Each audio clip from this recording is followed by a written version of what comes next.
পেছু পেছু আসিস না, নাহলে এমন গড়ান দিব না কোমর তোমার হজড়ান দিব, বুঝলিস? চল যা, আমি বলছি আর শ্বশুর ঘর যাবো নাই যাবো নাই যাবো নাই, তুই চলে যা। না যাব, আমি তোমার সঙ্গে যাব।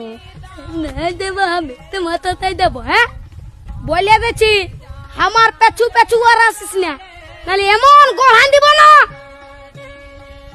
কি বলছি ও দাদা, তোর বউ আছে? হ্যাঁ নাই গো কেন? ওই জন্যই শান্তি হিরোর রকম ঘুরে বলছিস। আমাকে দেখ, আমার আলোক কিটিয়া পেছনে পেছনে আমার পেছনে পেছনে আসছে, বুঝলি? দেখ তো কোথায় যাবে গো বউটা? তোর পেছনে পেছনে যাবে নাহলে কি আমার পেছনে আসবে? তোর পেছনে পেছনে কেন যাবে? আমার বউ তোর পেছনে পেছনে কেন যাবে? আমার বউ আমার পেছনে যাবে। হে হে চ চ চ, আমার বউ আমার পেছনে যাবে, চ চ। বিয়া করে লোকটা পাগল হয়ে গেছে। বুঝবিস, বিয়া করবি তখন বুঝবিস।